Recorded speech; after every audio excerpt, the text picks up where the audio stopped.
Hey there, I'm James McKinven. And I'm Dago and I. And you're listening to This Indie Life. This Indie Life follows the journey of two indie hackers as we navigate the good, the bad, and the ugly, attempting to turn our indie hacker dreams into reality. Dago runs Logology, a logo design product that has a Twitter course called Dominate Twitter. I run a podcast editing service, and a handmade leather wallet business is my side project. Each week you can tune in to see what progress we've made to achieve those dreams. In this episode, Dago is up and about, looking fantastic in his recording setup. We'll be diving deep into a topic that's on everyone's minds, artificial intelligence. Despite being skeptics at heart, Dago and I have started to both embrace AI in various aspects of our lives, and we're excited to share our thoughts and experiences with you. Join us for an engaging and thought-provoking chat about the fascinating world of AI as we explore the ways in which this groundbreaking technology is changing our lives for better or worse. So sit back, relax, and get ready to learn something new in this latest installment of our podcast. It was so fun. Like it was like you got so high that I was literally feeling that. Well, I've got a little secret for you, Dago. You take cocaine? No, that intro was written by OpenAI, ChatGPT. Oh, but that's funny because I also thought it was a bit too, it was a bit weird to say that because we're not that excited. Like you're like so blowing AI's dick. I was a bit worried. No, it's pretty good. I wrote my one, which in this episode, Dago's out of bed and looking great in his recording setup. No, that's awesome. Like when you start saying that, this amazing world of AI, all this shit, it was a bit too much. So your setup looks beautiful. Why are you not in bed? What's happening here? So I'm in a kind of bed. You know, last week we talked about how can I record my course update. And this weekend we had friends over. We set the table and I didn't sit on the chair or anything. I just was on this very comfy armchair that we have. Yeah. Put a ton of pillows on it. And I was like, okay, I can sit at a table with that. So I was like, I'm going to try with this recording with you. Can I stand, doing this recording? Is it okay? I'm checking my heart rate and shit. And, is it okay? Is it too much? And so I was just thinking, okay, how can I look decent for my updates? And will I be able to do it? So I hope this recording we do today goes well. Because then I'm going to think, okay, I can definitely record the update. It's exhausting, but not too exhausting. Do you remember on the first podcast we did, I was in my podcast booth? Yeah. Very awesome place. And I was like, right, I want to make the quality as good as possible. Recently, Dago, I've noticed that the quality of my audio isn't quite where I want it to be. I'm a little bit too far away from this microphone, but I need it for the focus on the camera. And I'm thinking I want to get back in that podcast booth, but right now it's a cupboard again. It's just full of stuff. So I reckon I'm going to make a project to try and get back in the podcast booth for recordings and get a camera in there that's wide enough in the small space. Oh, yeah. Because it's going to be so close to me. I think I really enjoy, for example, it's because even though I'm sick, I enjoy that right now. I made an effort for this pod to look like this way. And it's good. It's good for my mental health to do it and not just be in bed. So it's cool for me. And I'm I want to do it maybe every week if I can. So that would be cool if we had finally the cool looking setup where we look amazing for, keep growing this pod. Because this pod is going places, dude. We're doing our best month so far. Probably going to beat our record. So, let's keep making this pod awesome. I want us to have 1,000 subscribers by the end of the year. People who listen very quickly. Now we have probably 300. So it would be awesome if we had Dude, I love this podcast. And I love how impressive you've been about actually making it happen. From your bed, sick, barely being able to do anything. I was actually saying this to my friend today about co-hosting a podcast, and I was like, I don't think I would have done every week if it wasn't for you. Obviously we've missed a few where I haven't edited them, but you've recorded every single week and you've showed up to do it, and you kept me good with it on weeks when I probably would have skipped. Oh yeah, I think it's funny, on Twitter last year everybody was saying you should move your followers to your newsletter. You need to own your audience and all this shit. And I never wanted to do a newsletter because I don't want to, but it sounds like work. But doing this podcast doesn't sound like work. And I figured it's kind of the same as having a newsletter. It's a different channel for people who really give a shit. Oh, yeah. And it's just a podcast. So most people, they do newsletters, but I can do a podcast. And I love doing this pod. It's like one of the most like best part of my week. Absolutely. And the podcast listens go deeper than, say, tweets or stuff do. And people like to tune in and follow along. So I've seen a few people that we looked up to on Twitter and really enjoy engaging with. I'm going to point out Marie from Llama Life, who listens to pretty much every episode and leaves some lovely comments. So we've got to shout out Marie and say, we know you're listening and we appreciate you. I've got my llama here.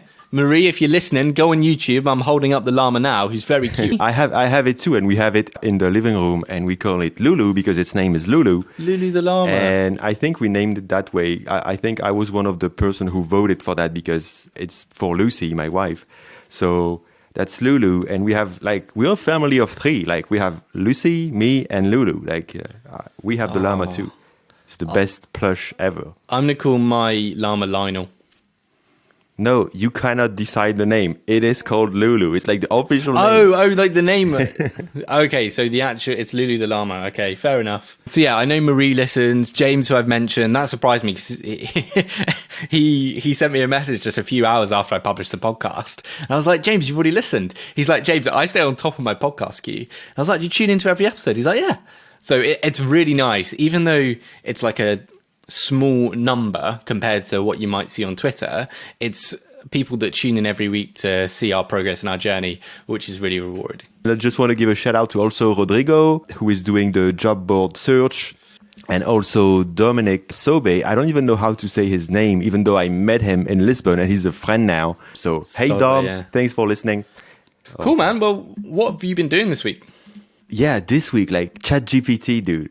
So last week, I tweeted a bunch of times about how I'm so sick of AI. But like what I'm sick about is hearing about AI all the time. People tell me, oh, you hate AI. I'm like, no, I don't hate it. It's like, I just wish there wasn't 10 stupid ass threads in my Twitter feed every day telling me about 10 ways I don't know how to use ChatGPT. I'm like fucking tired of this shit. Like it's just the most boring thing. So I tweeted about that. I get it out of my system. And I started using it more, like, because I was always like, I don't like, FOMO. I don't like when everybody's like following a trend. For me, it's like suspicious, like you kind of. Like if there's a new trend, my default stance is not go into it because it's a trap. Most of the times it's going to be shit. So might not waste my time. But that said, after all these months, it's always there, always AI, always whatever. So I keep checking it out. And eventually I started having ideas. So I tried some ChatGPT, and finally I find something where like my mind was blown. And I was like, oh, this has value. And it's not about AI or anything. It's just like, this is awesome. Like this is like solving a problem that I have and that can help me. So basically I found a way to use ChatGPT. I mean, I found a way, like I'm a genius. Like it's so basic, but like I just thought of asking it to organize the logos on Logology so we can better match people with the right logo, because we basically have like 800 logos. They all have very precise description that Lucy wrote about what it means, what's the symbol, what's the shapes and all that. And we also have the questionnaire that people take to tell us their brand personalities. And so I gave it like 10 logos and with precise descriptions, and I told them, for this customer, which is a typical guy who came to our website, with this brand personality, what is the best logo based on this meaning definition? And it told me the most amazing thing. It told the perfect logo that we would have chosen, and it gave a perfect justification precise to the exact company of the person. So something we couldn't do, automatically, because you need to embed, the actual company. So I was blown away, and now I'm paying for ChatGPT Plus. I'm like requesting API access because I need to add it to Logology. But I think, the key here is like, it's not about AI for the sake of AI. It's not like, oh yeah, we're not going to say Logology is an AI product because the design is still going to be human made because that's like the core value. But we're going to use AI to help make the UX of the product better, to help match people with the right logos. And that is awesome. That's actually solving a problem in a way that was not possible before. So we are blown away and very excited by this. I'm in a similar boat to you with just sort of getting frustrated with it being sort of forced into every area and people talking about it a lot. And although I'm skeptical of a lot of new things, I think it's awesome. I'm yet to find a use case which can really help me day to day. And I think it's cool. Like whenever I put something into ChatGPT, I'm like, wow, yeah, that's come up with some really cool shit. Until today, when I was trying to do the titles for Indie Bites and James sent me what potential titles ChatGPT could create, I was like, wow, they are better than I could come up with easily. There was a few tools that help write podcast show notes and tweets and emails and stuff. And I was really skeptical. I was like, no, I've already got my system down where I'll record an episode and then I'll write it and then that becomes the show notes. And then I put it into a tool that I think on AppSumo was like $40 lifetime. I was like, I'll just put it in. Like they give you like one free go. So I put it in and I was like, it's not terrible.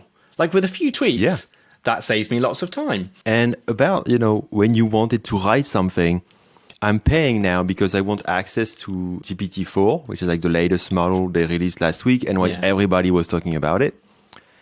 And it's significantly better. Like it literally was speaking as if Lucy was telling her customers advice for their logos. So I was really blown away. So I think for you it could be useful. And then this week I'm like organizing tweets because I'm writing tweets again this week, because I write them ahead of time. And I thought I'm going to ask it. I basically sent it 10 of my best tweets and told him to rewrite a new tweet based on just like a couple bullet points, like write a new tweets for me based on, but it was difficult. Like it took me about an hour and it wasn't like clear, but like some good ones, it gives me ideas, but it's not like as perfect as the use case for Logology. It's not like plug and play. It's like, okay, I have to, twist it. So it's not saving me that much time. But I'm like, shit, I see the value now. I see the potential. And yeah, it's cool. It's cool to be excited about a new thing. Because like we're so contrarians. We don't want to be into that. We don't want to have like this thing. But like, yeah, it's cool. And also I used it for coding because I'm like coding some stuff on my startup. And it's so helpful for coding. It's crazy. I mean, you're not a coder, so you can't really know. But like, it's so fucking helpful. Yeah. You can literally ask it to build anything. It's going to lay out everything, and then you just have a small tweaks to make. So it might make me even faster to build Logology. So we're slowly embracing AI.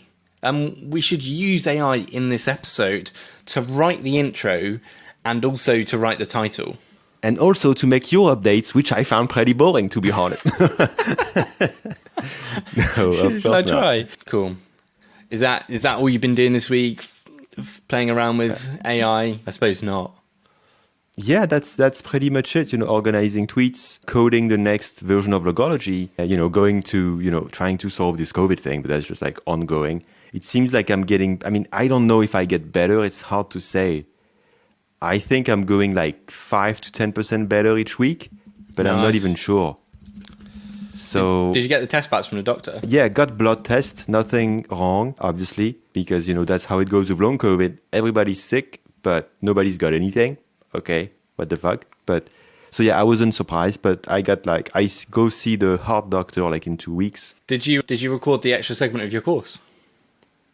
Oh, no way. No. I mean, I was planning to, but Elon Musk announced that there was going to be algorithm. They're going to open source the algorithm on the March 31st. So knowing Elon Musk, it probably means it's going to take 2 more weeks. But whatever, I think I need to wait until this algo is open source to do it. I feel like it makes sense. So especially since I have less time now because of how I feel, I'm I want to maximize. So I want to do 1 week where I record and edit the update. So I'm going to wait until I have all the data. So waiting for the algorithm to be open source, Mm-hmm. So what have you been up to? For me, I have published 2 episodes of Indie Bites, still keeping it up, recorded with a chap called Patrick Posner, or published with Patrick. He's got an interesting story. He runs a portfolio of WordPress plugins that makes 12K a month with all of them. But he'd scaled it really quickly during COVID. In a few months, he doubled from 4 to 8K.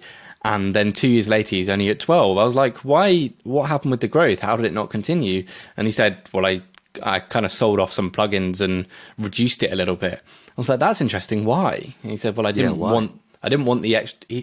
He said something like he didn't want the extra pressure of the growth, of hiring, of maintaining a bigger product.